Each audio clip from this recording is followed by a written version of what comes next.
Hey guys, welcome back to today's video. Today is Wednesday, December 1st, 2021. Happy December. This is my birth month, actually. On Friday, it is going to be my 19th birthday, so that is really exciting. But besides that, we are going to be talking today about the Massachusetts gubernatorial election. Now, I am currently in Massachusetts, and I cannot tell you enough, being on a college campus, how happy many of the Democratic members here of the college were happy with this news today that Charlie Baker will not be running for re-election in 2022. And I'll show you exactly why Democrats are very happy about this news and what the electoral implications are for Democrats, Republicans, and just people who are genuinely interested about the governor elections in 2022. Now, taking a look just as a basis for what we need to understand, Massachusetts so far in all of my predictions has been safe Republican. If you take a look at the state of the race from August through now November, Massachusetts has not moved over into the Democratic column, and I know what you might be thinking. Why has Massachusetts not been in the Democratic column? Well, it's because Charlie Baker, the incumbent governor, was poised to run for a third term. He was 100% able to, the Constitution allowed it, and he won by pretty large margins in the past. In 2014, he was first elected under the Obama, or I guess anti-Obama wave year. 2014 was the year in which the House of Representatives remained with the Republican Party and the United States Senate flipped to the Republican Party. There were major victories for the GOP across the nation. And as you can see on this map, a lot more red than there is blue. Republicans were able to win in Nevada, an Obama state, New Mexico, an Obama state, Ohio, Iowa, Wisconsin, Michigan, Florida, all Obama states, right? Illinois, Maryland, right? Big shocker, and Massachusetts. Maryland went to Larry Hogan, Illinois went to Bruce Rauner, and then in the state of Massachusetts, Charlie Baker ended up winning. Now, with Charlie Baker's victory, people were expecting potentially that he would fall out of favor. He was a Republican in a blue state, so why would he be able to perform well? Well, if you remember 2018, you'll know that it was a Democratic wave year. But in 2018, the Democrats didn't even stand a chance. Every single county went to the Republican Party. On the flip side, in 2020, every single county in the state of Massachusetts went to Joe Biden. So you can see here that there was a significant amount of support for Charlie Baker, a significant amount of support for Joe Biden, and actually, surprisingly enough, Charlie Baker outperformed Joe Biden in 2018, a Democratic wave year at that. Can you imagine what it would have been like had Charlie Baker had this level of popularity in 2014? You can actually see this in another state that voted for Democrats in Nevada. Brian Sandoval was able to win with 71% of the vote. I would estimate that's about what Charlie Baker would get given a better circumstance. But now he faces a new challenge, or did before he decided to drop out. Taking a look at the Republican primary here, I believe his name is pronounced Jeff Deal. He is the Republican frontrunner at this point in time. He's a former state representative, and the reason why he was the frontrunner, even with Charlie Baker potentially in the race, is because Donald Trump endorsed him. Donald Trump saying that he is the better candidate for the governorship here, pretty much attacking Charlie Baker in every single way that he can. In fact, if you're bored, go to the Massachusetts GOP Twitter page and look at their media tab. You will see numerous times where they have made, memes, they have made attacks, assaults against Charlie Baker as the governor, and pretty much you can see that the approval rating amongst Massachusetts constituents is higher amongst Massachusetts Democrats for Charlie Baker than it is amongst Republicans. And that makes a bit of sense. That is because Charlie Baker seems to be doing well amongst Democrats because he is a much more liberal part of the party here in Massachusetts versus, the conservatives who are expecting Charlie Baker to be just that, conservative. And while Charlie Baker does align with the GOP in many regards, is by no means this Trump, pro-Trump type of candidate that they really want to see. So consequently, Donald Trump decided to endorse his primary opponent. And ultimately, Charlie Baker said, "I'm not going to be running." He says, quote, "This was an extremely difficult decision for us, and I'm sure that it was. Not necessarily difficult because he was conflicted about running, but more so difficult because he knew he couldn't win the election in the first place. Charlie Baker would 100% have won re-election, and that's why my prediction never changed from solid Republican. And the fact is, Charlie Baker is that one only electable candidate for the GOP in the state of Massachusetts, and you can actually see this based off of the rankings that have changed recently. But I want you to take a look. Look at Massachusetts right up here in the Northeast. It has been solid blue since 1960, and even before that. You take a look.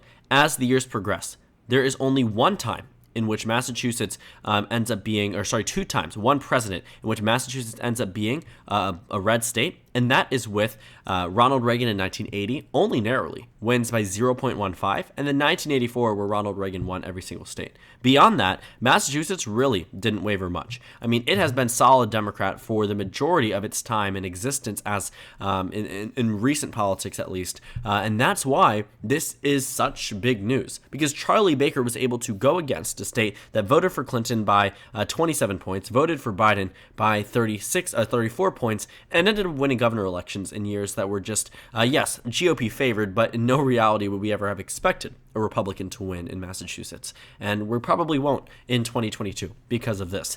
Charlie Baker was absolutely the front runner here, in the general election, not in the primary. He would have won that election, and you can actually see that on an old revision of the Massachusetts page on Wikipedia. This is from, I believe, the 28th of November. If you take a look at the predictions and ratings here, you see that the Cook Political Report says Massachusetts is solid Republican. Inside Elections says it's solid Republican. Sabato's crystal ball says likely Republican. Keep in mind, we are talking about Massachusetts here. And if you take a look at the list here, Charlie Baker, of course, had not decided to run. And ultimately, he isn't. But take a look at the new ratings. In just about 3 to 4 days, the ratings change tremendously. Updated today, the Cook Political Report says it's going to flip, lean Democrat. Inside Elections moves from solid Republican to battleground, shifting it over 3 times. Sabato's crystal ball goes from likely Republican, not to lean Republican, not to toss-up, not even to lean Democrat, but likely Democrat. These people have become much less confident in the GOP's ability to win in the state, and it makes sense. You cannot run a Trump-style Republican and win in Massachusetts. That simply isn't going to occur. The state is way too left-wing to elect someone like that, and Charlie Baker was an anomaly, but was able to captivate the voters here after being in office by not being as Republican as people previously expected. But had he been even endorsed by Donald Trump back in 2014 and the national environment had been the same, he likely would have lost that election simply because of that endorsement alone. And that's exactly what's going to happen here for the GOP.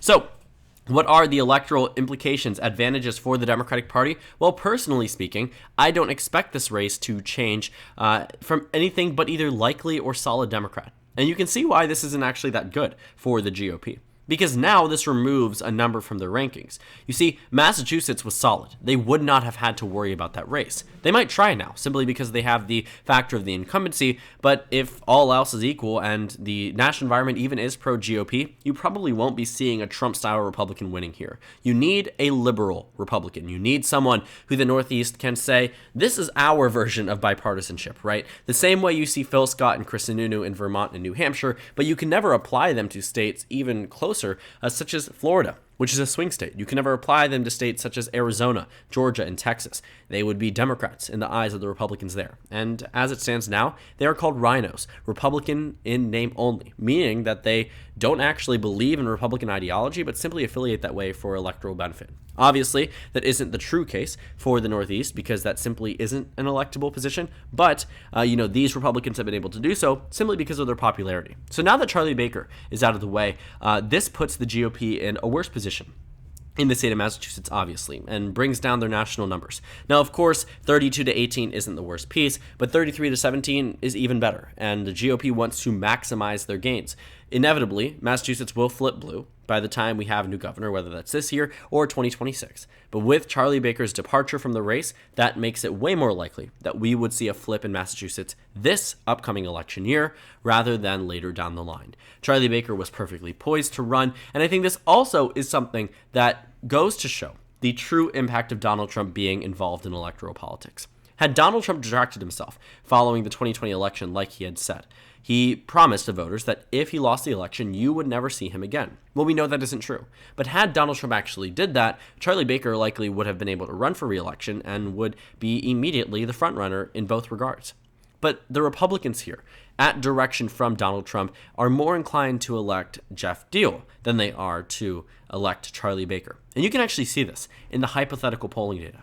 Right now, in a one-on-one race between Charlie Baker and Jeff Deal, you see that Charlie Baker receives 29% of the vote and his opponent receives 50%.